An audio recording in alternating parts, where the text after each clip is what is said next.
अब जो last topic है इस चैप्टर का सेक्स डिटर्मिनेशन, ठीक है, इसको अब हम देखेंगे कि ये क्या होती है। तो क्या हुआ कि जब अभी हमने थोड़ी देर पहले ये पढ़ा है कि जब जो मेंडल था वो क्रोमोसोम्स के बारे में ज़्यादा नहीं जानता था, बल्कि वो कुछ भी नहीं जानता था क्रोमोसोम्स के बारे में। यानी जब मेंडल ने ये सारी स्टडीज़ की थी तो उस वक्त क्रोमोसोम्स के बारे में कोई इन्फॉर्मेशन नहीं थी। लेकिन 1900 में जब उसकी काम की जो रीडिस्कवरी हुई, जैसे कि हमने देखा, ठीक है, तो उस तब तक जो है वो क्रोमोसोम्स के बारे में जो है वो कंसेप्ट जो है वो डेवलप हो चुका था। अब क्रोमोसोम्स की जब डेवलपमेंट हो गई तो फिर एक क्लियर जो है वो पिक्चर बन गई, एक क्लियर अंडरस्टैंडिंग हो गई कि ये क्यों ज़रूरी है क्रोमोसोम्स को स्टडी करना, स्पेशली सेक्स क्रोमोसोम्स। तो इसलिए ज़रूरी है कि क्योंकि इससे डिटर्मिनेशन का पता चलता है, सेक्स डिटर्मिनेशन का, जेंडर क्या होगा किसी भी ऑफस्प्रिंग का, ये जो है इसको समझने में जो है वो आसानी मिलती है। इसमें अगर हम सेक्स क्रोमोसोम्स में देखें तो ड्रोसोफिला मेलिनोजेस्टर जो है वो एक फ्रूट फ्लाई है, जिसके ऊपर बहुत सारी स्टडीज़ हुई। तो इसने मॉर्गन ने जो है वो एक बड़ा नोटेबल डिफरेंसेस उसने नोट किए। उसने देखा कि जो मेल और फीमेल थे वो अपीयरेंस में भी डिफरेंट थे, और जब उनको जेनेटिकली स्टडी किया गया तो उनके क्रोमोसोम्स में भी जो है वो डिफरेंस देखा गया। क्रोमोसोम नंबर में डिफरेंस नहीं था, लेकिन क्रोमोसोम्स की फंक्शनिंग में और क्रोमोसोम का जो स्ट्रक्चर था वो डिफरेंट था। अब अगर हम ड्रोसोफिला को देखें तो इसमें 8 क्रोमोसोम्स होते हैं और 4 होमोलोगस पेयर की फॉर्म में होते हैं। अब इसमें देखें तो इस पिक्चर में भी नज़र आ रहा है कि ये मेल है,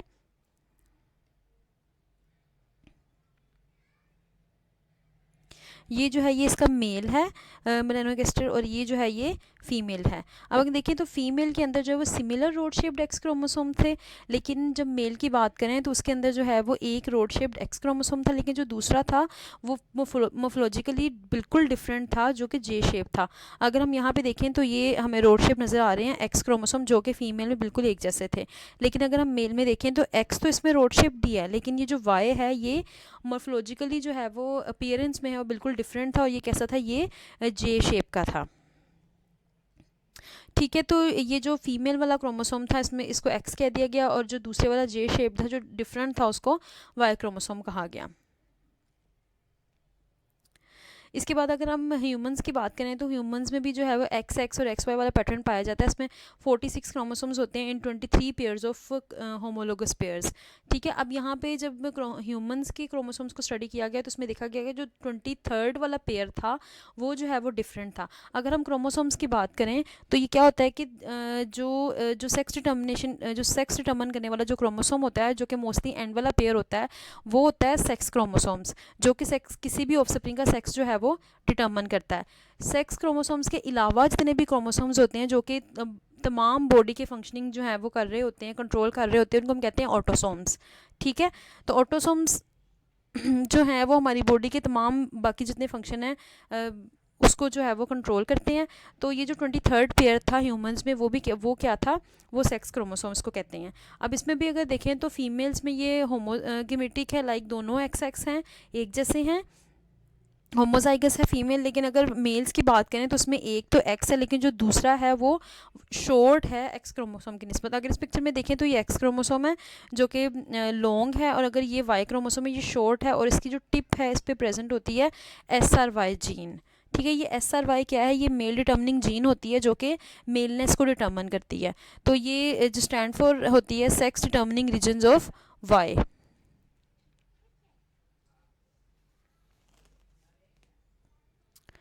तो इसमें हमने देख लिया कि she is X X but he is X Y. ठीक है, जो फीमेल होती है ह्यूमंस की वो होमोगेमेटिक होती है, और जो मेल होते हैं वो क्या होते हैं, वो हेट्रोगेमेटिक होते हैं। इसके अलावा ग्रास होपर्स की बात करें तो इसमें भी सेम ऐसा था कि मेल और फीमेल के जो इसमें डिफरेंट नंबर ऑफ क्रोमोसोम्स देखे गए। फी मेल में जो था क्या था कि वो 11 पेयर्स थे ऑटोसोम्स के, और सिर्फ एक जो है ना वो सेक्स क्रोमोसोम था जिसको एक्स कहते हैं। ठीक है, लाइक इसमें टोटल नंबर ऑफ क्रोमोसोम कितने थे, 23 थे, लेकिन फीमेल्स के अंदर क्या था, टोटल नंबर ऑफ क्रोमोसोम्स 24 थे, जिसमें 11 पेयर जो थे वो ऑटोसोम्स के थे, और 2 पेयर जो एक्स क्रोमोसोम्स के थे, और वो दोनों एक्स एक्स थे। इसलिए इसके पैटर्न को कहते हैं एक्स एक्स एक्स ओ टाइप। ये जो ओ टाइप है इसका मतलब होता है नल। ठीक है, यहाँ पे कोई क्रोमोसोम नहीं है। तो इसको फर्दर हम आगे देखेंगे। तो pattern of sex determination 3 types की हैं, एक है एक्स एक्स एक्सो टाइप, एक है एक्स वाई एक्स एक्स, और एक है जी जी जी डब्ल्यू। ठीक है, तो इसमें अगर हम देखें एक्स एक्स और एक्स ओ टाइप जो है ये मोस्टली ग्रास ऊपर प्रोटीन और बग में पाई जाती है। इसमें अगर हम देखें तो इसमें फीमेल जो है वो एक्स एक्स है, होमोगेमेटिक है, और मेल जो है वो एक्स ओ है। ठीक है, तो मेल जो है वो हेट्रोक्रोमेटिक है, ठीक है। तो जो अब एक्स एक्स की अगर हम बात करें, जो फीमेल है इसमें जितने भी गेमीट्स बनेंगे वो क्या होंगे, एक्स होंगे। एग जो है वो सिर्फ एक्स ही गेमीट कैरी करेगा, लेकिन यहाँ पे जो स्पर्म्स हैं उसमें हाफ गेमीट जो होंगे वो एक्स क्रोमोसोम्स के बनेंगे और हाफ गेमीट्स जो होंगे वो ओ ज़ीरो यानी कि नल गेमीट्स के बनेंगे, ठीक है। अब यहाँ पे देखें एक्स तो सेम है, एक्स का नंबर तो सेम है, तो डिफरेंस कहाँ से आएगा, यहाँ से आएगा। जोन सा स्पर्म जो है, अगर स्पर्म एक्स स्पर्म जो है वो एग को फर्टिलाइज करेगा, ठीक है, तो यहाँ पे क्या बन जाएगा, एक्स एक्स, तो यानी वो फीमेल होगा। लेकिन अगर एग को ये नल वाला गेमीट फर्टिलाइज करेगा तो फिर क्या बनेगा, एक्स ओ, जो कि क्या है, मेल है। तो यहाँ पे फिर डिपेंड करता है, जो सेक्स डिटर्मिनिंग जो एक फैक्टर है वो मेल पे डिपेंड करता है कि वो कौन सा स्पर्म जो है वो एग को फर्टिलाइज करता है। अगर एक्स वाला स्पर्म एग को फर्टिलाइज करेगा तो फीमेल होगी, और अगर नल वाला गेमीट एग को फर्टिलाइज करेगा तो वो मेल होगा। तो यहाँ पे जो सेक्स रेशियो बन रही है वो क्या बन रही है, वो 1 और 1 बन रही है, यानी कि 50% चांस है कि जो ऑफस्प्रिंग है वो मेल होगा और 50% चांस है कि वो ऑफस्प्रिंग जो होगा वो फीमेल होगी, ठीक है। तो नेक्स्ट जो अगर हम देखें एक्स एक्स और एक्स वाई टाइप, तो ये मोस्ट कॉमन होती है ड्रोसोफिला में, मैन में और डिफरेंट अदर ऑर्गेनिजम्स में। इसमें भी अगर हम देखें तो फीमेल जो है वो होमोगेमेटिक है और जो मेल है वो हेट्रोगेमेटिक है। इसमें हम जब देख रहे हैं तो हमने यही इसमें अंडरस्टैंड करेंगे जो कि जिस भी पेरेंट का जो हेट्रोगेमेटिक पैटर्न होता है ना गेमीट्स का, वही जो है वो सेक्स डिटर्मिन करता है, ठीक है। चूंकि ये होमोगेमेटिक है तो इसमें सारे ही गेमीट्स जो है वो एक्स ही बनेंगे, तो इसने जो है वो ऑफस्प्रिंग को अपना एक्स ही देना है, ठीक है। तो अगर तो इसमें भी ऐसे ही है सेम कि इसमें एग जो है वो वन टाइप के ही बनेंगे, 100% गेमीट जो है उसमें एक्स क्रोमोसोम होगा। लेकिन जब मेल के गेमीट्स बनेंगे तो उसमें हाफ जो है वो एक्स क्रोमोसोम के बनेंगे, हाफ गेमीट जो है वो वाई के बनेंगे। तो यहाँ पर भी स्पर्म पे डिपेंड करता है कि कौन सा स्पर्म जो है वो एग को फर्टिलाइज कर रहा है। अगर तो ये वाला एक्स जो है, जिस तरह से यहाँ पे है कि अगर एक्स स्पर्म जो है वो एग को फर्टिलाइज कर रहा है तो क्या बन रही है, फीमेल।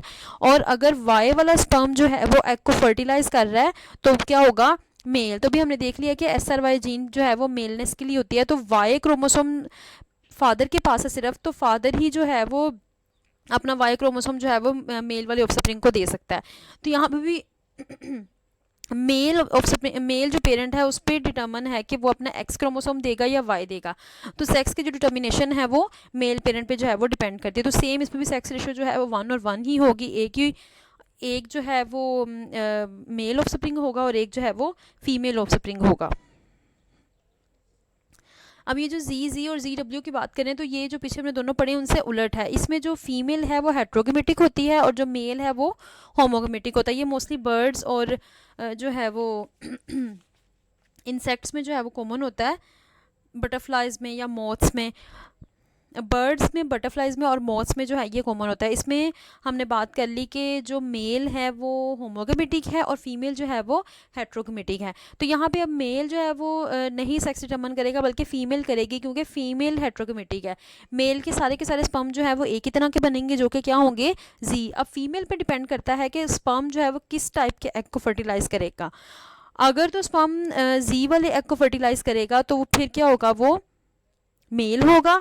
और अगर स्पर्म जो है वो डब्ल्यू वाले स्पर्म को एग को फर्टिलाइज करेगा तो फिर क्या होगी, फीमेल होगी। तो बर्ड्स में और मॉथ्स में, बटरफ्लाइज में जो है ये जो जी और ZW वाली टाइप है, इसमें जो है वो फीमेल डिटर्मिन करती है कि कौन से वाले सेक्स का ऑफस्प्रिंग होगा। सेक्स रेशो जो है यहाँ पर भी 1 और 1 होगी। सेक्स रेशो का मतलब ये होता है कि कितने, अगर 2 ऑफस्प्रिंग हैं तो उसमें से एक जो है, अगर उस टाइम पे एट वन टाइम फर्टिलाइजेशन पे 2 ऑफस्प्रिंग है तो एक जो है वो मेल होगा और दूसरा जो है वो फीमेल होगा।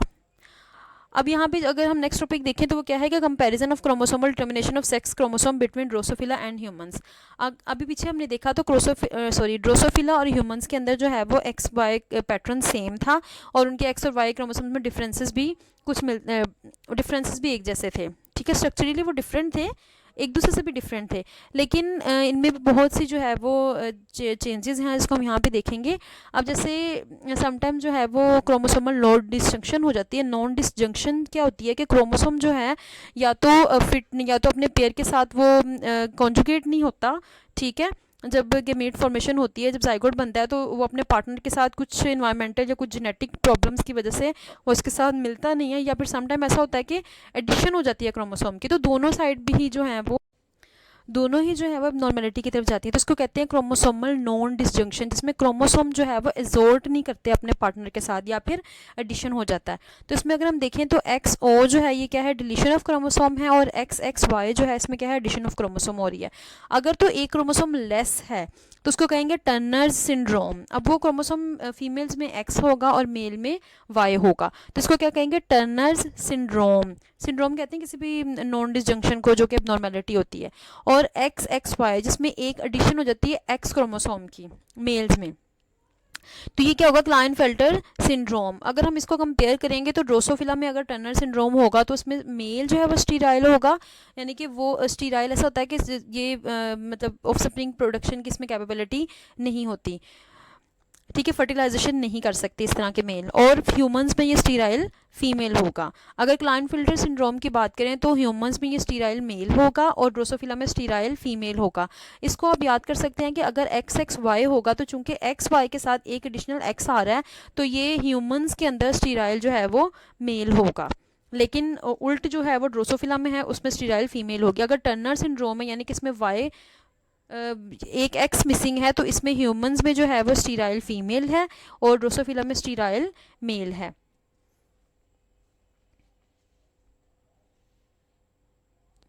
अब जो इसमें डिफरेंट वो ये भी बात कर रहे हैं कि क्लोज जेनिक बैलेंस होता है between jeans of different chromosomes, ठीक है।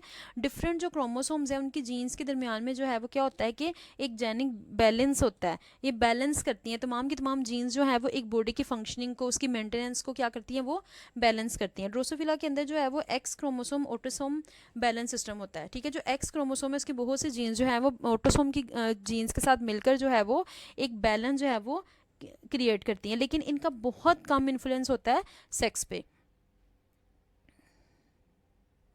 अब यहाँ पे वो कह रहे हैं कि जो एक्स क्रोमोसोम है वो फीमेल डिटर्मिनिंग है और ऑटोसोम जो है वो मेल डिटर्मिनिंग है।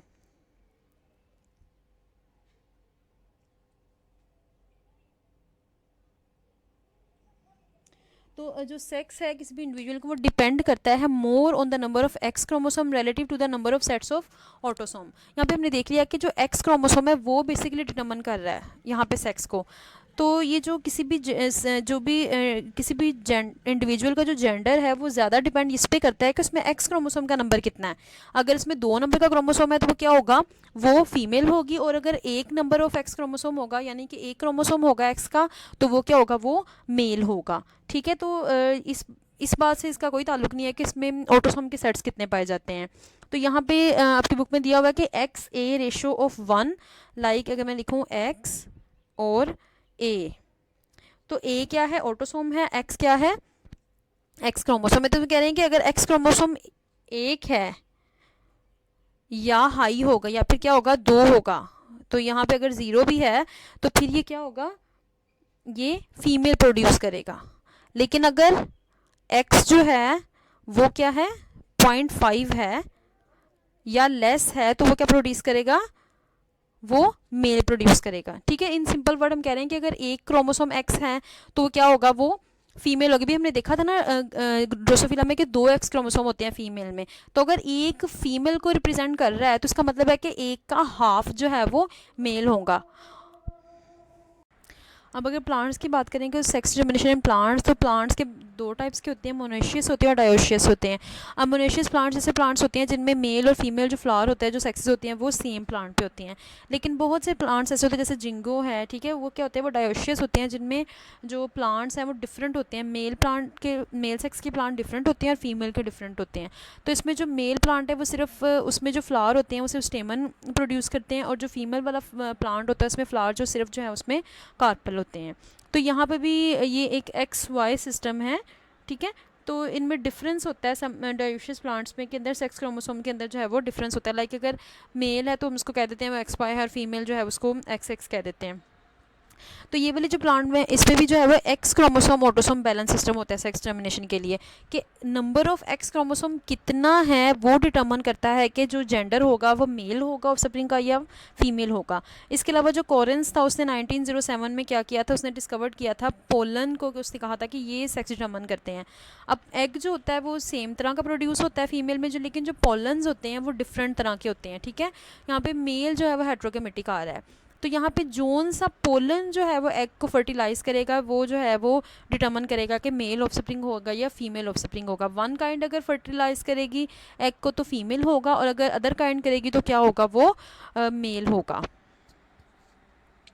ठीक है। इसके अलावा अगर माइक्रो ऑर्गेनिजम्स की बात करें तो बहुत से माइक्रो ऑर्गेनिजम्स ऐसे हैं जिनके अंदर जो है वो सेक्स क्रोमोसोम्स होते नहीं, जैसा कि यीस्ट है। तो ये क्या, इनमें फिर कैसे होता है सेक्स डिटर्मिनेशन? इसमें क्या होता है कि जेनिक सिस्टम होता है जो कि डिफाइन करता है कि डिटर्मिनेशन क्या होगी किसी सेक्स की। तो इसमें जो सेक्सेस होती हैं वो स्पेसिफाइड होती हैं अलीलिक डिफरेंस के at a small number of gene loci. ठीक है। इनके अंदर चूंकि शॉर्ट ऑर्गेनिज्म होता है, तो इसका छोटा ऑर्गेनिज्म होता है, तो इसके अंदर जीन लोकाई भी क्या होते हैं, स्मॉल नंबर होते हैं। तो इनके अंदर जो एलीलिक डिफरेंस, अलील के अंदर जो डिफरेंस है वो डिटर्मन करता है कि क्या होते हैं, कौन सा सेक्स होगा। तो जैसे यीस्ट में जो है वो ए और अल्फ़ा है, 2 मेटिंग टाइप्स हैं यीस्ट की। ठीक है। इसको कंट्रोल करती है MAT A and MAT alpha alleles respectively. ठीक है। ए जो है वो मैट ए अलील जो है कंट्रोल कर रही है, और अल्फ़ा को मैट अल्फ़ा। तो आगे जो है वो सेक्स लिंकेज, अगर ड्रोसोफिला की बात करें तो ड्रोसोफिला को क्यों चूज़ किया गया एक्सपेरिमेंटेशन स्टडी के लिए, तो उसके कुछ पॉइंट्स हैं। जैसे हमने पी प्लांट के बारे में देखा था, तो कोई भी वो वाला प्लांट जो है वो एक्सपेरिमेंटल स्टडी के लिए चूज़ किया जाता है जिसका जो है वो, जिसमें जो कि हैंडल करना ईजी हो, जिसका शॉर्ट लाइफ स्पैन हो, और जो है वो जल्दी जो है वो ग्रो करता हो, और इसके अलावा जो है वो इजीली अवेलेबल हो। तो ड्रोसोफिला की अगर हम बात करें तो ये क्या था, ये एक छोटी सी मक्खी होती है जो कि अक्सर जो है वो ख़राब जो फ्रूट्स होते हैं उनके ऊपर पाई जाती है। ठीक है। अगर मैश बनानास पड़े हों या कोई फ्रूट पड़ा हो तो उनके ऊपर ये बहुत ज़्यादा ग्रो करती है, और इसको फिर भी इसको कलेक्ट करना नहीं पड़ता। इनफैक्ट उसको आप कहीं से भी जो है वो बैग्स में इसको ले सकते हैं।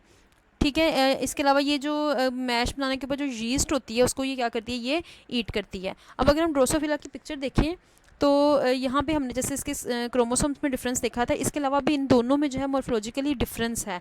अगर आप देखें तो ये इसका मेल है और ये फीमेल है। फीमेल को देखें तो ये जो होती है वो थोड़ी सी शॉर्ट होती है फ्लाई, और जो फीमेल होती है वो थोड़ी सी लॉन्ग होती है, मतलब बड़ी होती है। ठीक है। मेल जो है वो स्मॉलर इन साइज़ होती है, फीमेल जो है वो लार्जर इन साइज़ होती है। इसके अलावा अगर आप यहाँ पर भी देखें तो पिक्चर में, एक मिनट, तो ये आपको नज़र आ रहा होगा, ये जो एब्डोमेन है इसकी राउंड है। ठीक है। राउंड एब्डोमेन है, और इसकी जो है वो पॉइंटेड एब्डोमेन है। ठीक है। तो ये बड़ा मेजर डिफरेंस है इनको देखने में, कि जो मेल होता है उसकी एब्डोमेन जो है वो राउंड होती है, और जो फीमेल होता है उसकी पॉइंटेड होती है। इसके अलावा इसके जो फ्रंट लेग्स होती हैं मेल की, उनके ऊपर जो है वो सेक्स कोम्स होते हैं, ये अगर आपको नज़र आ रहे हैं तो।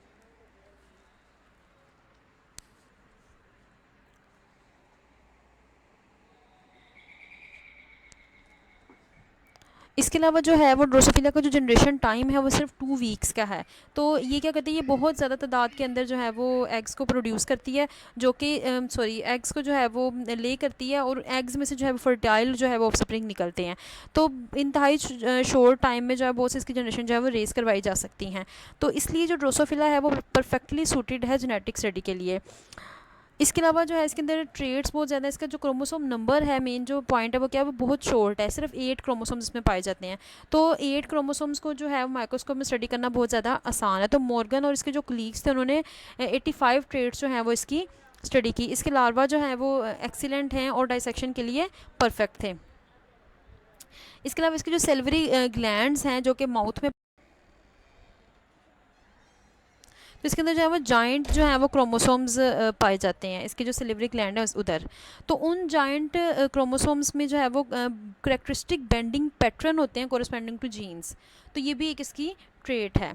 तो जिसका इंटायर जीनोम है ड्रोसोफिला का, उसको जो सीक्वेंस किया गया as a part of human genome project. तो ह्यूमन जीनोम प्रोजेक्ट क्या है कि ये एक ऐसा प्रोजेक्ट है जिसके अंदर ह्यूमंस के अंदर जितनी भी जीन्स पाई जाती हैं उनको स्टडी किया गया, उनका एक ह्यूमन जीनोम प्रोजेक्ट बनाया गया। तो उसके एक पार्ट में जो है वो ड्रोसोफिला का भी जो जीनोम था उसको सीक्वेंस किया गया, कि इसमें किस तरह की जीन्स पाई जाती हैं, और वो सारा सीक्वेंसिंग में उसके कौन से बेस पेयर्स होते हैं, ये सारा इसमें स्टडी किया जाता है। अब मॉर्गन ने क्या किया, उसने जो ड्रोसोफिला को कल्चर किया उसके डिफरेंट ट्रेड्स को स्टडी करने के लिए, जैसे कलर ऑफ द आई। यहाँ पे हम ये जो डिस्कस करेंगे वो क्या होगा, वो कलर ऑफ द आई होगा। तो इसमें क्या हुआ कि जब उसने मॉर्गन और उसके कोलीग जब वर्कआउट कर रहे थे तो उसने स्टडी किया कि जो इसका रेड रेड कलर है आई का, वो रेड कलर होता है, वाइल्ड टाइप है। लेकिन उसके जो कोलीग था उसने देखा कि एक फीम जो मेल थी उस वो वाइट आइड भी थी। तो ये इनके लिए बड़ा सरप्राइजिंग था। तो उन्होंने क्या किया, उन्होंने फिर स्टडीज़ की। मॉर्गन ने क्या किया, उसने मेट करवाया जो वाइट आइड था, जो वाइट आइड मेल था with a wild type red eyed female. तो जितनी भी थी ये 1237 जो ऑफस्प्रिंग थे वो उनके रेड आइज ही हुए। तो मॉर्गन ने कंक्लूड किया कि रेड आई जो है वो डोमिनेंट ट्रेट है। लेकिन जब इन्हीं मॉर्गन ने इन यही मेल और फीमेल की जो F1 जनरेशन थी, ठीक है, उसको जब मेट करवाया तो जो F2 प्रोडक्शन हुई, तो ये बड़े इसके शॉकिंग रिजल्ट्स थे। उसमें जो 2459 रेड आइड थे, 1011 जो थे वो रेड आइड मेल थे, और सिर्फ 782 वाइट आइड मेल्स थे। तो जो रिसेसिव ट्रेट का जो नंबर था वो बहुत ज़्यादा कम आ रहा था। तो ये जो है ये सेटिस्फाई नहीं कर रहा था मेंडेलियन का 3:1 रेशो को। तो यहाँ पे फिर जब उसने देखा ये, तो वो बहुत सरप्राइज्ड हुआ। तो उसने क्या किया, उसने फिर जो है वो कुछ रिजल्ट्स जो है वो कंक्लूड किया और फिर कुछ टेस्ट करवाए। तो उसने कहा कि जो इनहेरिटेंस ऑफ आई कलर है समहाउ जो है वो रिलेट करती है सेक्स ऑफ द ऑफस्प्रिंग। तो मॉर्गन ने प्रपोज किया कि तो जो जीन फॉर आई कलर है वो क्या है, वो लोकेट कर रही है एक्स क्रोमोसोम पे। जो आई कलर की जो जीन है जिसको कंट्रोल करती है वो एक्स क्रोमोसोम पे प्रेजेंट है। The alleles for eye colour are present only on X chromosome. इसका वाई क्रोमोसोम के साथ कोई रिलेशन नहीं है। There is no corresponding allele for the this trait on Y chromosome. तो अब इसमें अगर हम बात करें कि सिर्फ एक्स क्रोमोसोम पे है, तो अगर एक्स क्रोमोसोम अगर हम फीमेल्स की बात करें तो वो एक्स एक्स है। तो रिसेसिव ट्रेट तब ही अपने आप को एक्सप्रेस करती है जब होमोजाइगस होगी। तो फीमेल्स में वो तब करेगी जब एक्स की दोनों टाइप जो हैं, दोनों अलील जो हैं वो रिसेसिव होंगी। लेकिन मेल में चूंकि सिर्फ एक एक्स प्रेजेंट है, तो अगर एक भी रिसेसिव होगी, किसी भी पेरेंट से वो लेगी, तो वो मेल जो है वो क्या होगा, वो इफेक्टेड होगा। तो मेल इसमें इस कंडीशन में कहते हैं हेमीजाइगस है, जिसमें सिर्फ एक ही अलील रिक्वायर्ड होती है। ठीक है, as a carry just one allele on there only one X chromosome. Female के पास 2x क्रोमोसोम है, तो एक अगर उसके पास रिसेसिव वाली अलील है भी है, तो वो अपने आप को डोमिनेट नहीं कर रही, क्योंकि वो डोमिनेट नहीं है बल्कि क्या है, रिसेसिव है। तो यहाँ पे जो सिंबल W है रिप्रेजेंट करता है रिसेसिव अलील को वाइट आई के लिए, और W+ जो है वो डेजिग्नेट करता है इसका wild type allele for red colour. अब यहाँ पे हम देखें तो इसका ये जो फर्स्ट स्टेप क्रॉस है, इसमें इसने क्या किया था कि रेड आइड फीमेल ली और उनका क्रॉस करवाया वाइट आइड मेल के साथ। अब रेड आइड फीमेल जो है इसमें इसके क्या क्या बनेंगे गेमेट्स, दोनों सेम तरह के हैं, होमोजाइगस है। तो 100% जो एग्स होंगे उनके यही वाला होगा XW+। ठीक है, रेड आइड वाली ही इसमें लील आएगी। लेकिन जब वाइट आइड जो मेल हैं उनके अंदर एक जो है वो रिसेसिव ट्रेट पाई जा रही है इसकी, तो 50% के मीट जो है वो XW यानी कि वाइट आइड वाली एलील के साथ बनेंगे, और 50% जो है वो Y के साथ बनेंगे। तो जब इसका पुनेट स्केयर बनाएंगे तो इसमें क्या होगा कि अगर ये वाला XW+ इस X के साथ जाता है तो क्या बनेगा, XW+ और XW, यानी कि ये फीमेल जो है अब देखो फीमेल के 2x होते हैं, वो एक एक्स अपना मेल पेरेंट से लेता है और एक क्या लेता है, फीमेल से। तो फीमेल के पास तो दोनों ही जो है ना वो क्या हैं, रेड आइड वाली हैं। तो जो जितनी भी फीमेल्स यहाँ पे प्रोड्यूस होंगी उनके क्या होंगे, वो रेड आइड ही होंगी, लेकिन हेट्रोजाइगस होंगी, क्योंकि जो मदर से जो वो लील ले रही है वो रेड कलर वाली है, जो फादर से ले रही है वो वाइट कलर वाली है। चूँकि रेड डोमिनेंट है तो यहाँ पे वो अपने वाइट को वो एक्सप्रेस करने नहीं देगी, इसलिए फीमेल जो है वो क्या होंगी, वो सारी की सारी रेड आइड होंगी। लेकिन अगर हम मेल्स की बात करें तो मेल जो हैं वो अपना एक्स क्रोमोसोम जो है वो अपनी मदर से लेते हैं, यानी कि फीमेल पेरेंट से लेते हैं। तो फीमेल पेरेंट दोनों की दोनों अलील जो है वो क्या है, रेड कलर डोमिनेंट वाली है, तो वो रेड आइड होंगे। जितने भी मेल्स बनेंगे वो क्या होंगे, वो रेड आइड होंगे। तो फर्स्ट क्रॉस में उसने देखा कि जब रेड आइड फीमेल को वाइट आइड मेल से क्रॉस करवाया जाए तो उसमें फीमेल जो है 50% फीमेल्स होंगे, 50% मेल होंगे, और दोनों रेड आइड होंगी। लेकिन जो फीमेल होंगी वो क्या होंगी, वो हेट्रोजाइगस होंगी, और जो मेल हैं वो तो होता ही हेमिजाइगस है। अब स्टेप 2 में उसने क्या किया, उसने एक रेड आइड फीमेल का रेड आइड मेल से, ये जो हमारे पास F1 आई थी इसी का उसने मेट करवाया आपस में। तो फिर क्या हुआ, अब रेड आइड फीमेल में अगर हम देखें तो इसके ये हेट्रोजाइगस है, तो इसके हाफ जो गेमेट्स बनेंगे वो रेड कलर वाली लील के साथ बनेंगे, और हाफ जो है वो वाइट वाली लील के साथ बनेंगे। और मेल में चूंकि एक ही एक्स पाया जाता है तो इसके दो बनेंगे, एक वाई होगा और एक क्या होगा, एक रेड वाला होगा। अब रेड वाला जो गेमेट है फीमेल का, अगर तो वो, अब यहाँ पर जो अगर हम फीमेल्स की बात करें तो उन्होंने अपना एक एक्स क्रोमोसोम लेना है मदर से और एक लेना है फादर से। फादर रेड आइड वाला है, मदर क्या है, मदर के पास दोनों है। तो वो वाली डॉटर जो कि मदर से रेड आइड वाला लेगी वो क्या होगी, वो होमोजाइगस रेड आइड होगी, और जो वाइट वाला लेगी वो क्या होगी, वो हेट्रोजाइगस होगी रेड आइड ही, लेकिन क्या होगी, हेट्रोजाइगस होगी। तो दोनों जो फीमेल हैं वो क्या होंगी, वो रेड आइड होंगी, एक होमोजाइगस रेड होगी और एक हेट्रोजाइगस रेड होगी। लेकिन यहाँ पे जो मेल है उसमें डिफरेंस आएगा कि अगर तो जो सन है वो ये वाला एक्स जो है मदर से ले रहा है वो रेड आई वाला है, तो वो क्या होगा, रेड आइड मेल होगा। लेकिन अगर वाइट आइड वाला होगा तो वाइट आइड वाला लील लेगा तो फिर क्या होगा, वो वाइट आइड होगा। तो फीमेल सारी की सारी रेड होंगी, मेल जो है वो हाफ रेड आइड होंगे और हाफ जो है वो वाइट आइड होंगे।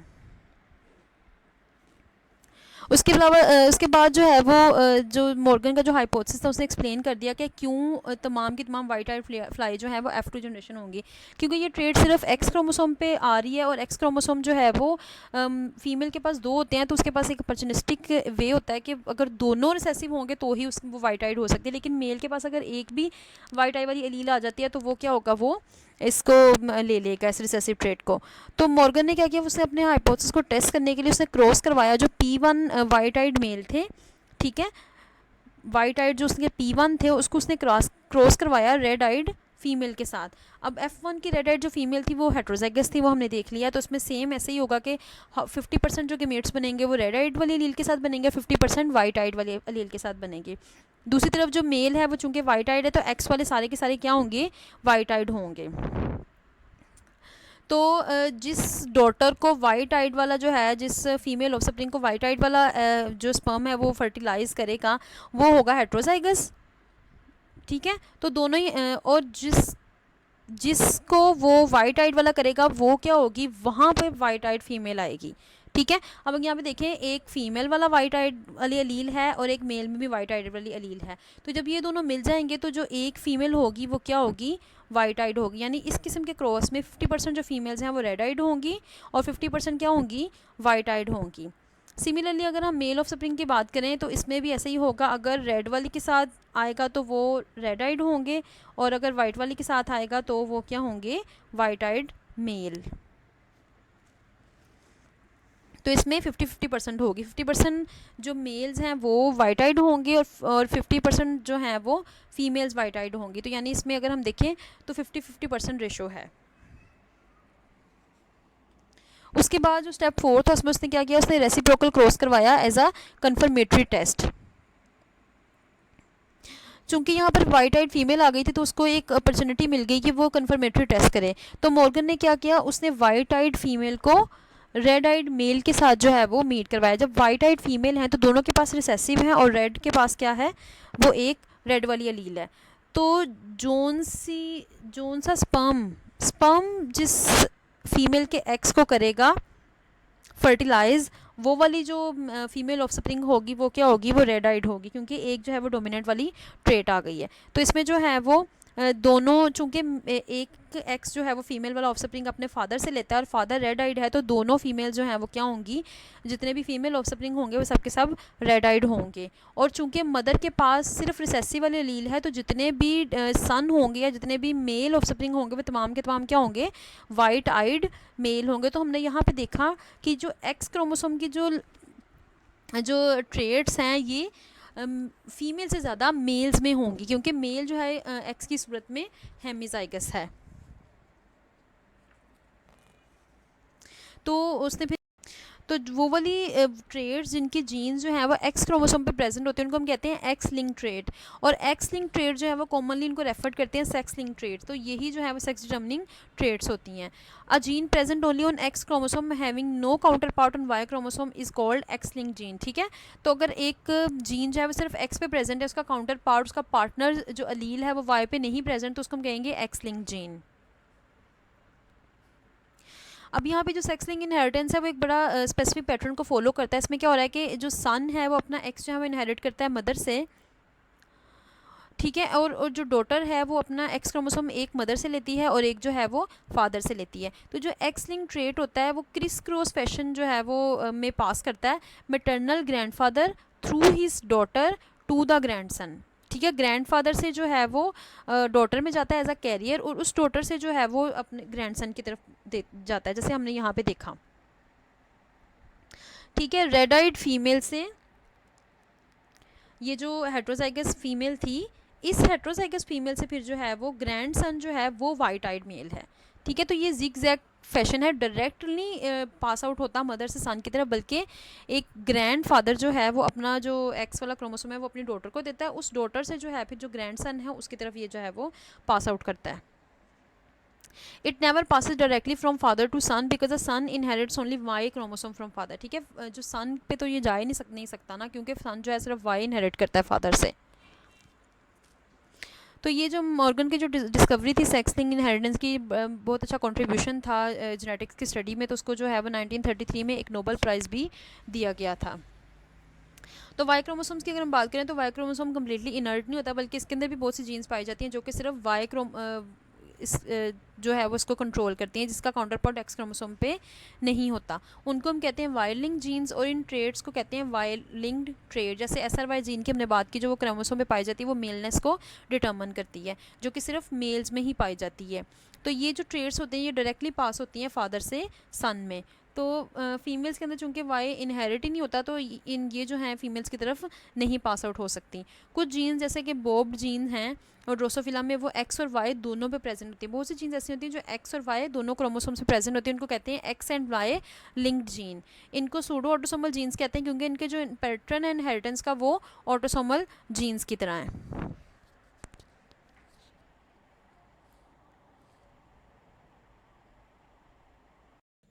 नेक्स्ट टॉपिक जो है वो हमारा हम देख लेते हैं सेक्स लिंकेज इन ह्यूमंस। अब ह्यूमंस में जो है वो जो बहुत सी जो है वो एक्स लिंक ट्रेड्स पाई जाती हैं, उसमें से कुछ जो है वो एक्स लिंक डोमिनेंट है और कुछ जो है वो एक्स लिंक रिसेसिव हैं। तो ऐसी ट्रेड जिनको जो कंट्रोल करती है वो एक्स लिंक डोमिनेंट जीन, यानी कि एक्स लिंक पे प्रेजेंट जो डोमिनेंट जीन है वो कंट्रोल कर रही है, तो उसको हम कहेंगे एक्स लिंक डोमिनेंट ट्रेड।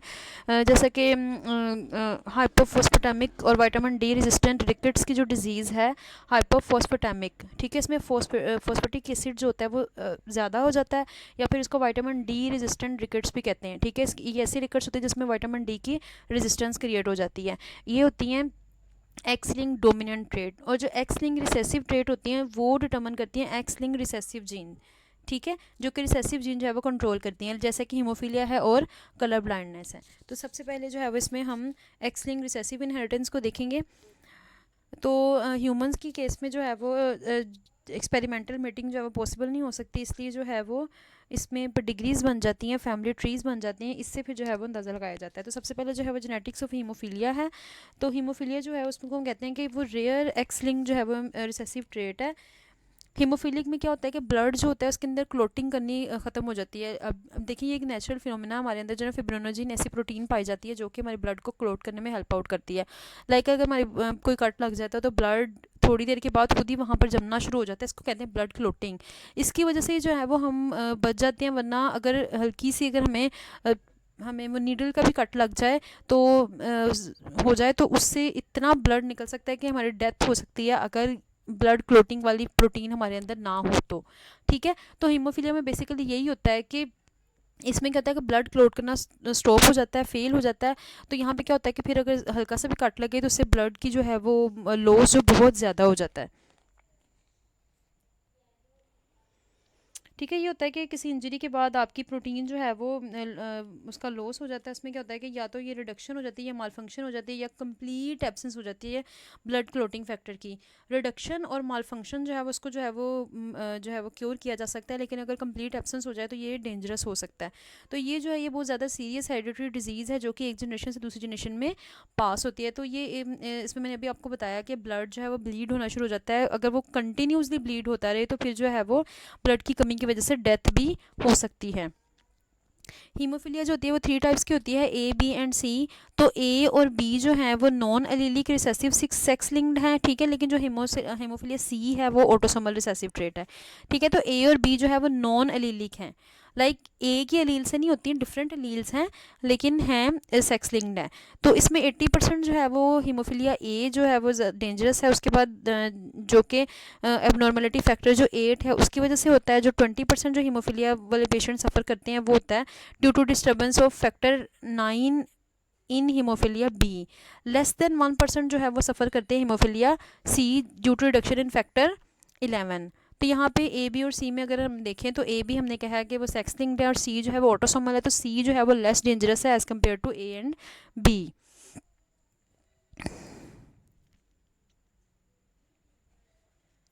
तो चूंकि ये एक्स लिंक्ड रिसेसिव ट्रेट्स है तो जो हीमोफीलिया ए एंड बी है वो मैन में जो है वो ज़्यादा इफेक्टिव होगी देन द वुमेन, जैसा कि पीछे हम पढ़ चुके हैं। लेकिन जो हीमोफीलिया सी है चूंकि वो ऑटोसोमल है तो वो दोनों सेक्सेस पे उसका इम्पैक्ट जो है वो सेम होगा। तो वुमन जो है वो सिर्फ तब उसको सफ़र कर सकती है ए और बी को व्हेन जो कि वो क्या हो के होमोजाइगस हो रिसेसिव एलील के लिए। ठीक है, तो ये सेम तरीके से जैसे मैंने पीछे कहा कि जिगजैग मैटर थ्रू जो है वो पास आउट होती है hemophilia A and B grandfather से अपनी कैरियर डॉटर के थ्रू ग्रैंड सन की तरफ। तो ये डायरेक्टली पास नहीं होती फादर टू सन को। तो जो जीन है इसकी नॉर्मलिटी के लिए वो क्या है, वो एज है, कैपिटल एज है, और जो रिसेसिव इसकी है वो क्या है, वो स्मॉल एज है। अब अगर हम इसकी पेडिग्री देखें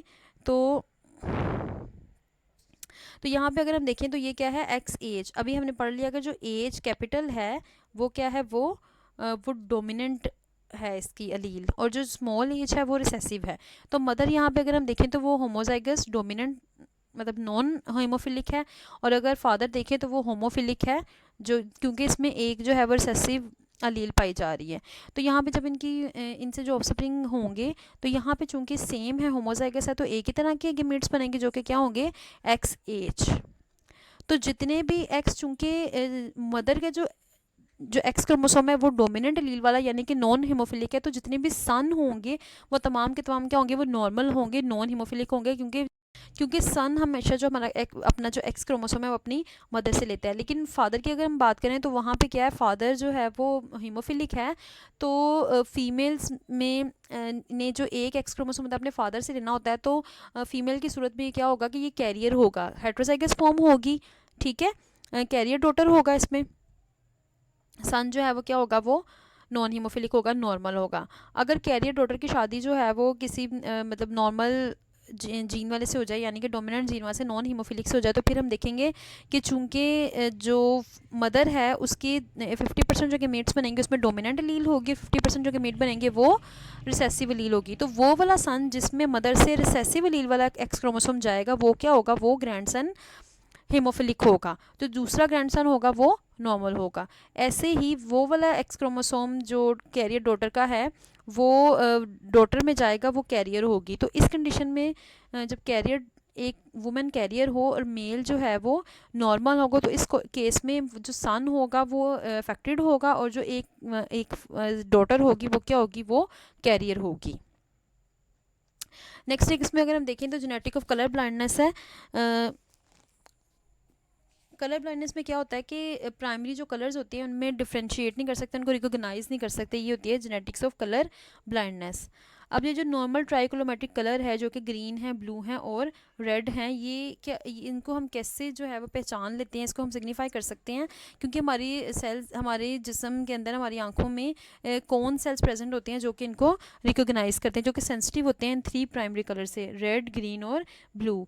अब क्या होता है कि हर टाइप के जो कौन सेल्स होते हैं इसके अंदर लाइट एब्जॉर्बिंग प्रोटीन्स होते हैं जिनको कहते हैं ऑप्शंस। ठीक है, रेड कलर की भी ऑप्शन प्रोटीन्स होती हैं जो कि रेड कलर को स्पेसिफाई करती हैं, ग्रीन कलर वाली ग्रीन कलर को और ब्लू कलर वाली ब्लू कलर को। तो जो रेड और ग्रीन की जो जीन्स हैं, जो ऑप्शंस हैं, वो एक्स क्रोमोसोम्स पे होते हैं, जो कि बल्कि लेकिन जो ब्लू कलर वाली है उसकी ऑटोसोम 7 पे होती है। जैसे हमने ए बी सी हीमोफीलिया में बात की, ऐसे ही यहाँ पर भी जो रेड और ग्रीन है वो एक्स क्रोमोसोम पे हैं, और जो ब्लू है वो क्या है, ऑटोसोम 7 पे है। तो यहाँ पे जो मोस्टली फिर जो देखी जाएगी वो डेंजर्स जो है वो रेड और ग्रीन वाली है। तो अगर म्यूटेशन हो जाए इन ऑप्शन जीन्स में तो ये 3 टाइप की कलर ब्लाइंडनेस जो है वो क्रिएट करते हैं। एक है डाइक्रोमेट और एक है मोनोक्रोमेट। डाइक्रोमेट में क्या होता है कि परसीव कर सकते हैं सिर्फ 2 प्राइमरी कलर्स में, but is unable to perceive और जो डाइक्रोमेट होता है वो अनेबल होता है उस ऑप्शन को परसीव करने में, उस कलर को मतलब स्पेसिफाई करने में जिसका ऑप्शन जो है वो मिसिंग है। इसमें अगर हम देखें तो अगर रेड कलर वाला ऑप्शन मिसिंग होगा तो रेड ब्लाइंडनेस होगी, जिसको कहते हैं प्रोटेनोपिया। प्रोटेनोपिया जो होती है वो रेड ब्लाइंडनेस होती है, जिसमें रेड कलर को सिग्निफाई नहीं कर सकते, पहचान नहीं सकते। अगर ट्राइटेनोपिया होगा तो फिर ब्लू ब्लाइंडनेस होगी, अगर ड्यूटेरिनोपिया होगा तो फिर ग्रीन ब्लाइंडनेस होगी। कुछ लोग जो होते हैं वो रेड और ग्रीन कलर को तो डिटेक्ट कर लेते हैं, लेकिन क्या होता है कि ऑल्टरनेटिव परसेप्शन के साथ, ठीक है, उसकी डिफरेंट शेड्स के थ्रू जो है वो उसको देख सकते हैं कि हाँ ये रेड की कोई शेड है, लेकिन प्रॉपर रेड और ग्रीन कलर को नहीं पहचानते, बल्कि क्या होता है कि इनकी जो रिगार्डिंग ऑल्टरनेटिंग शेप्स होती हैं, शेड्स होती हैं इन कलर्स की, उसके थ्रू जो है वो उसको परसेप्शन उसका ले सकते हैं। ये एबनॉर्मल है, लेकिन फिर भी इनमें थोड़े बहुत फंक्शनल होते हैं ऑप्शंस। इनको प्रोटेनोमिलिस कहते हैं, प्रोटेनोमिलिस। और जो डिट्रोनोमिलिस होते हैं वो रेड और ग्रीन कलर में, उनमें रेड और ग्रीन की वीकनेस होती है, ठीक है। प्रोटेनोमिलिस में किसकी होती है? रेड एंड ग्रीन की, और डिट्रोनोमिलिस में भी रेड और ग्रीन की वीकनेस होती है। अब मोनोक्रोमेट कलर की अगर हम बात करें तो वो सिर्फ एक ही कलर परसीव कर सकता है, ठीक है। और जो ट्राइक्रोमेट होता है वो कोई भी कलर जो है वो उसमें डिफ्रेंशिएशन नहीं कर सकता।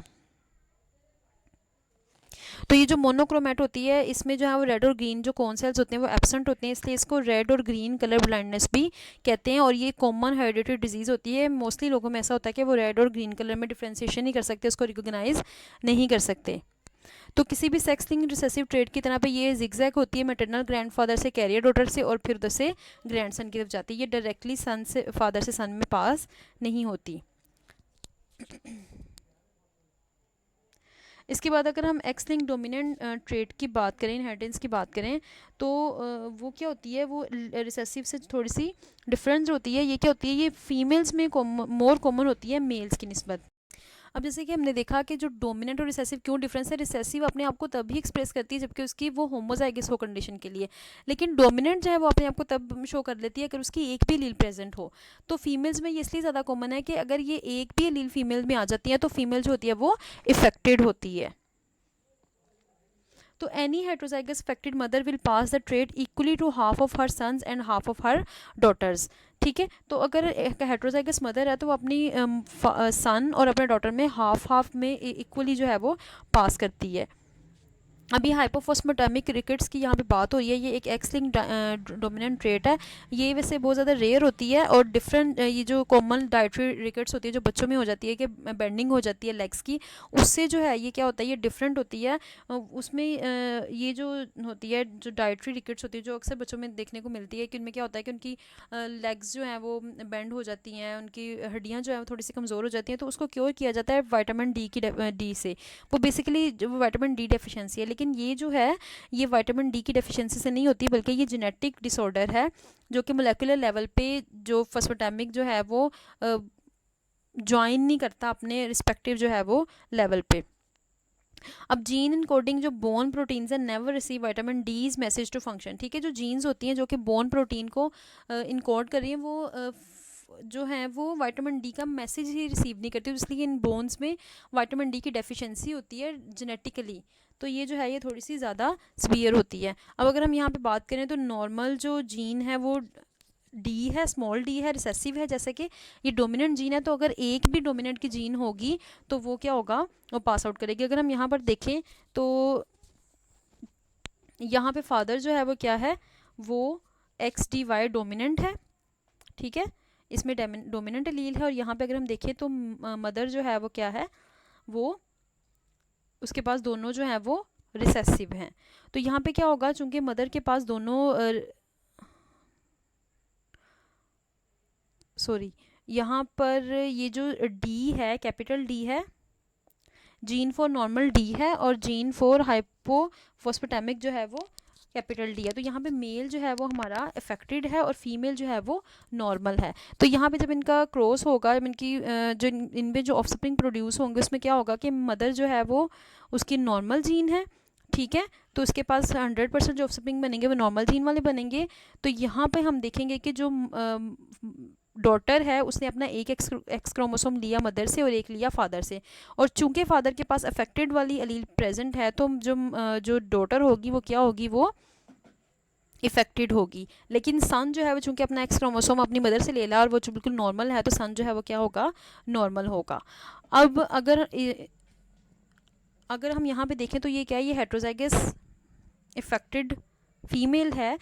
इसका अगर हो नॉर्मल मेल के साथ तो इसमें फिर यही होगा कि चूंकि हेट्रोजाइगस फीमेल है तो यहाँ पे 50% जो गेमीट्स बनेंगे वो एक्स के साथ जो है वो नॉर्मल वाली के साथ बनेंगे और एक्स वाले जो हैं वो अफेक्टेड के साथ बनेंगे। तो इसमें ये जो एक डॉटर जो है वो एक्स डी जो लेगी अब मदर से, जो कि नॉर्मल जीन है, तो वहाँ पे एक डॉटर जो है वो क्या होगी, नॉर्मल होगी, और एक डॉटर जो क्या है वो क्या होगी, वो इफेक्टेड होगी। चूंकि ये डोमिनेंट है तो हेट्रोजाइगस में यहाँ पे देखें डोमिनेंट ट्रेट है ना, तो यहाँ पे एक भी अगर डी प्रेजेंट है तो ये डॉटर जो है ये इफेक्टेड है। इस तरह से ये भी इफेक्टेड है और ये क्या है, ये नॉर्मल है। उसके बाद हम बात करेंगे वाई लिंक्ड इनहेरिटेंस की। तो ऐसी जीन जो कि सिर्फ वाई क्रोमोसोम पे प्रेजेंट होती है उसको हम कहते हैं वाई लिंक। तो मेलनेस जो है वो एक वाई लिंक ट्रेट है। तो वाई लिंक ट्रेट जो होती हैं वो डायरेक्टली पास होती हैं फादर से सन में, ये डॉटर्स में कभी भी पास नहीं होती क्योंकि वो वाई क्रोमोसोम इनहेरिट ही नहीं करती। तो अब यहाँ पे अगर हम देखें कि एक्स एक्स है और एक्स वाई है, एस आर वाई जीन है, ये मेल डिटर्मिनिंग जीन है। तो यहाँ पे क्या होगा कि ये एक्स एक्स इनका जब होगा तो इनके जो ऑफस्प्रिंग प्रोड्यूस होंगे उसमें जो डॉटर होंगी, चूंकि एक्स नॉर्मल है, एक्स लिंक ट्रेट ही नहीं है, तो डॉटर्स जो हैं वो सारी की सारी क्या होंगी, नॉर्मल होंगी, और जो सन होगा वो क्या होगा, इफेक्टेड होगा।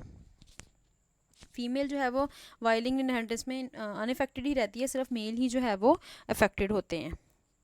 उसके बाद अगर हम बात करें सेक्स लिमिटेड ट्रेट की, तो ये क्या होती है, ये सेक्स लिमिटेड ट्रेट होती है जो सिर्फ वन सेक्स पे जो है वो लिमिटेड होती है ड्यू टू एनाटॉमिकल डिफरेंस। ये जो ट्रेट्स होती हैं ये इफ़ेक्ट करती हैं एक ही सेक्स में ज़्यादातर, या तो मेल्स में होती हैं या फिर फीमेल्स में होती हैं।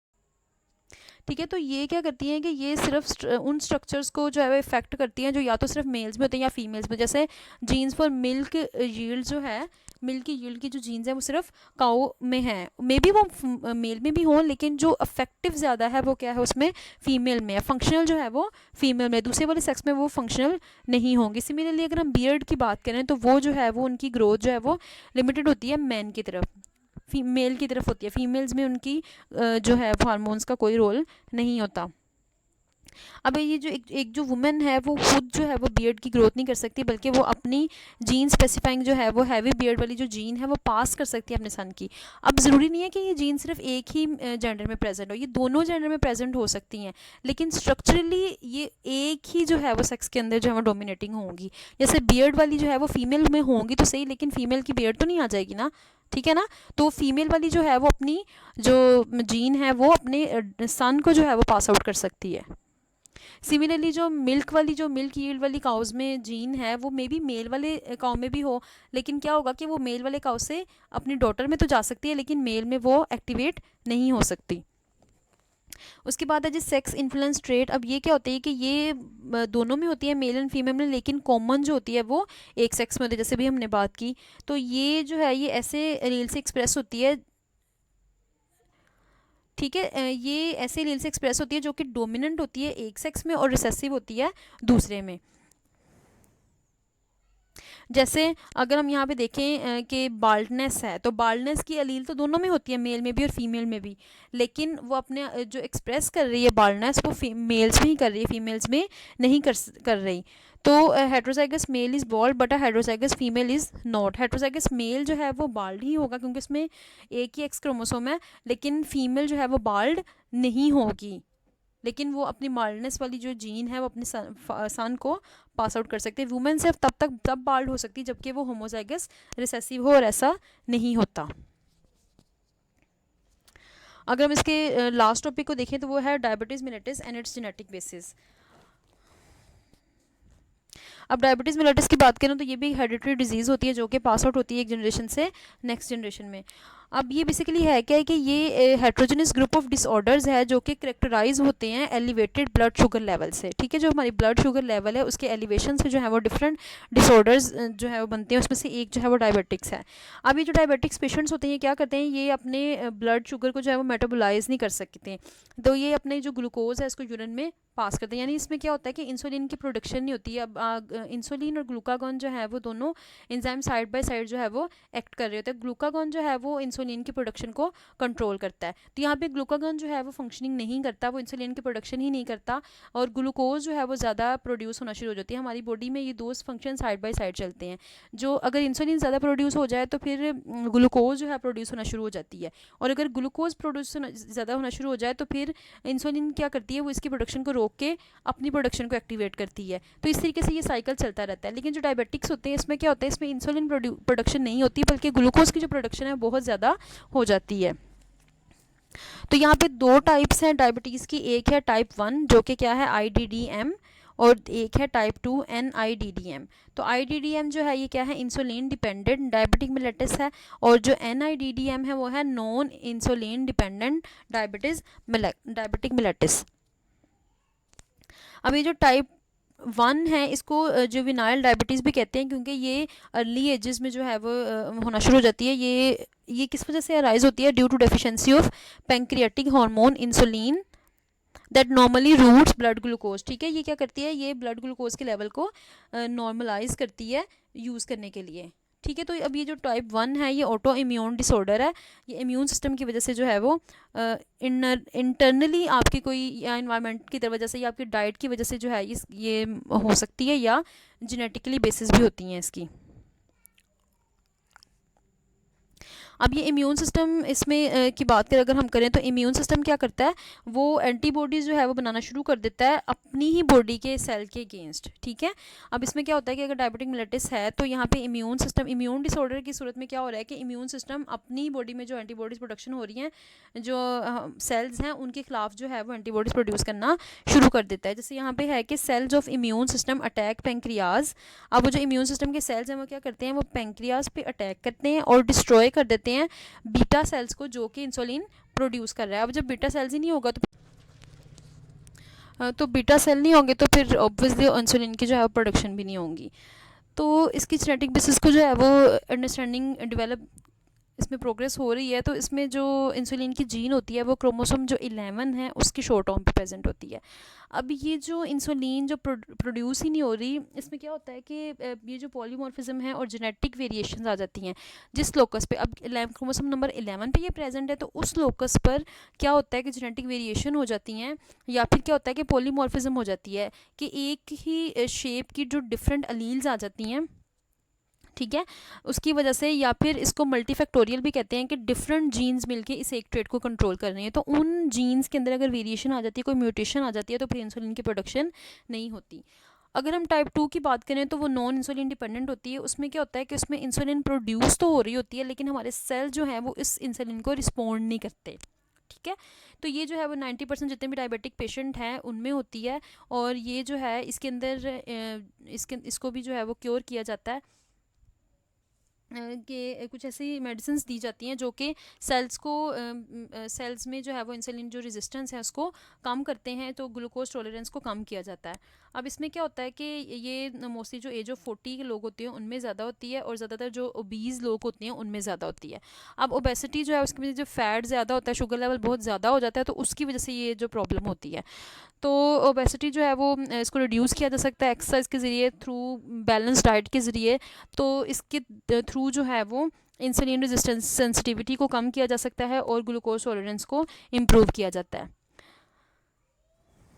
अब यहाँ पे अगर बात करें तो इन 90% की जो हमने टाइप 2 की बात की उसमें से 2 से 5% लोग ऐसे होते हैं जिनको ये जो एज होती है बिफोर 25 ईयर्स ऑफ एज हो जाती है, तो उनको कहते हैं मोडी। क्या है ये, maturity onset diabetes of the young. इसमें क्या होता है कि 25 ईयर से जो छोटे लोग होते हैं या उतनी एज के जो लोग होते हैं उनको भी डायबिटीज़ हो जाती है, तो उनके लिए एक टर्म यूज़ की गई है maturity onset diabetes of the young. अब ये जो मोडी है ये ऑटोसोमल डोमिनेंट जीन ट्रेट के तौर पर जो है वो इनहेरिट की जाती है, ठीक है। अब 50% जो केसेस होते हैं मोडी के वो क्या होते हैं, वो इसलिए होते हैं कि इसमें एक इंजाइम है ग्लूकोकाइनेज, ठीक है, उसकी जो जीन है उस पर म्यूटेशन हो जाती है। अब ग्लूकोकाइनेज जो इंजाइम है वो क्या करता है, वो कन्वर्ट करता है ग्लूकोज को ग्लूकोज 6 फॉस्फेट में।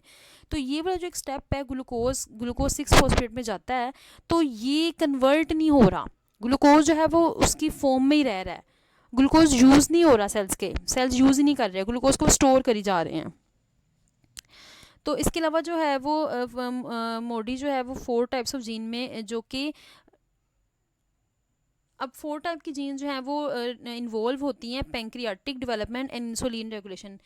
पेंक्रियाज जो है वो इंसुलिन प्रोड्यूस करता है, इसके अंदर बीटा सेल्स होते हैं, तो ये एक रेगुलेशन होती है। मैंने अभी आपको बताया कि ग्लूकोज और इंसुलिन की जो है वो रेगुलेशन होती है कि जब इंसुलिन बॉडी में ज़्यादा हो जाए तो ग्लूकोज की प्रोडक्शन होना शुरू हो जाती है, और जब ग्लूकोज की प्रोडक्शन ज़्यादा हो जाए तो इंसुलिन की जो प्रोडक्शन है वो शुरू हो जाती है और ग्लूकोज की बंद हो जाती है। तो ये एक ये ऑटो सिस्टम चलता है ग्लूकोज और इंसुलिन का। तो ये जो रेगुलेशन है पेंक्रियाज की और जो इंसुलिन की जो रेगुलेशन है, जो पेंक्रियाज की डेवलपमेंट है, इसको 4 जीन मिलकर जो है वो कंट्रोल करती हैं। इन 4 में से किसी एक जीन में भी अगर म्यूटेशन हो जाती है तो फिर मोडी जो है वो उस हो सकती है। इसके अलावा जो ब्लड प्रेशर है वो भी मल्टीफैक्टोरियल ट्रेट है, डिफरेंट जो जीन्स हैं वो इसको कंट्रोल कर रही हैं। और यहाँ पर ये चैप्टर हमारा ख़त्म होता है, और मुझे उम्मीद है कि आपको कुछ ना कुछ समझ ज़रूर आया होगा अपनी अंडरस्टैंडिंग के अकॉर्डिंग। और चूँकि ये बहुत लॉन्गेस्ट चैप्टर है तो मैंने कोशिश की है कि इसको ब्रीफ करके ही बताया जाए ताकि आप लोगों को समझने में, अंडरस्टैंडिंग में आसानी हो।